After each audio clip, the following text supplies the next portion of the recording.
The next set of learnings address the question of what factors influence teachers' decisions to remain in their careers in Jewish education. And by the way, the majority of the respondents, whether in day or complementary schools, responded that they did see themselves as in careers in Jewish education.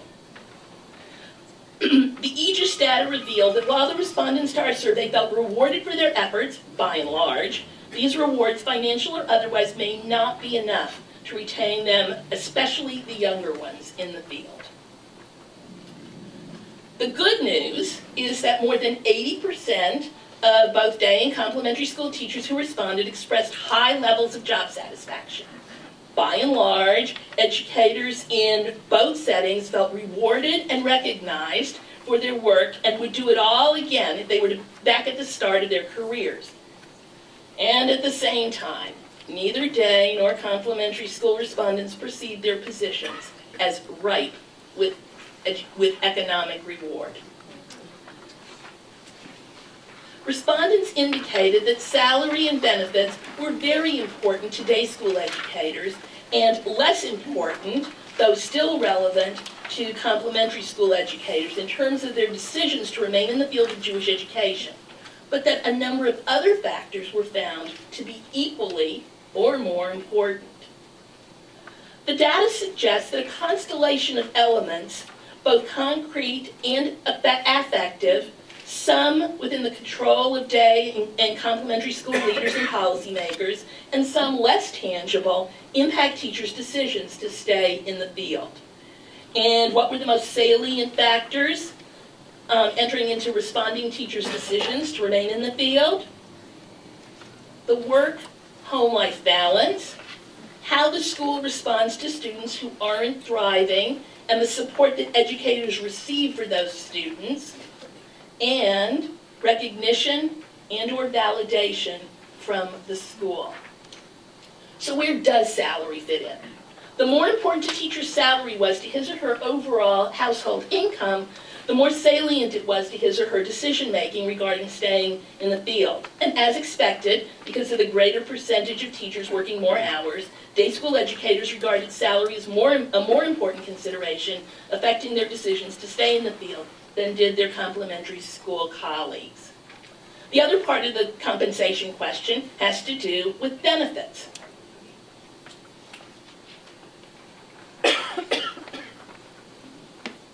Interestingly, or sadly, fewer than 69% of all full-time respondents said that they received health insurance or a retirement plan. The financial and/or intrinsic rewards that the field offers may not be enough to retain Jewish educators, especially the younger ones. About a third of the teachers in the survey indicated that they could see themselves leaving the field in the next several years. So who are the teachers likely to leave? Analysis of the responses of teachers who were identified as likely to leave the field revealed some distinguishing characteristics that were highly illuminating and remarkably consistent across settings.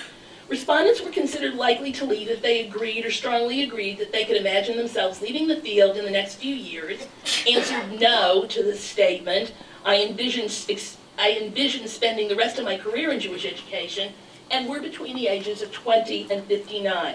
Those over 60 were excluded from the analysis due to the likelihood of retirement, and those younger than 20 were excluded because on the assumption that many were students pursuing Jewish education as a temporary job. Compared to other respondents, educators likely to leave tended to be younger and more likely to be new to their schools. Generally, they also had less total teaching experience in Jewish schools, to be more likely not to see their job as part of a planned career, and disagreed more often that they had opportunities to develop an emotionally satisfying and/or economically rewarding professional career. The EJSS findings about responding teachers' participation in professional development opportunities and their school's support for their involvement was very promising, while at the same time pointing to clear areas for significant advancement and improvement. The good news is that participation in some form of professional development over the past year was typical for the respondents to the survey. Virtually all of the respondents said they had attended some professional development activities in the past 12 months, with more than half of day school respondents and a quarter of complementary respondents participating in activities that were a day or more in duration. Parenthetically, respondents who indicated they engaged in professional development activities of this duration were more likely to be hopeful about their ability to develop an emotionally satisfying professional career than their colleagues who participated in shorter duration development opportunities. And about half of all responding teachers received compensation for the time they spent in professional development. But that leaves the other half. Teachers in our study from both day and complementary schools reported a range of professional development involvement and from a variety of providers. As a side note, according to the administrator's survey, the top professional development need for both day and complementary school teachers is training educators to teach to multiple learning styles. While there clearly are field-wide trends that affect recruitment, development, and retention of fully qualified Jewish educators, there are important differences between day and complementary school settings. The field must acknowledge and understand the differences in these settings among a wide range of variables, such as school staffing patterns and staffing needs, educators' motivators, professional growth and development opportunities, and of course salaries and benefits. And only then can we develop well-defined intentional approaches that account for these differences and appropriately address the challenges of Jewish schools. So, EJSS presents a snapshot of the field and empirical evidence that there is a shortage of fully qualified teachers, and it's likely to grow more acute in coming years.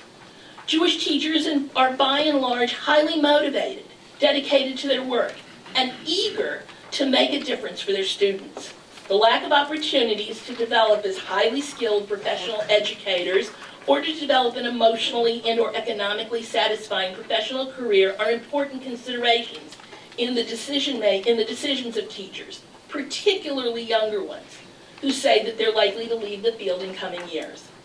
Personal attention and support, whether at the recruitment stage or in terms of recognition from supervisors, employing institutions, and the community, make a big difference in who enters the field and whether they stay. We hope that this report and the further research that follows will spark discussion, and more importantly, will catalyze action.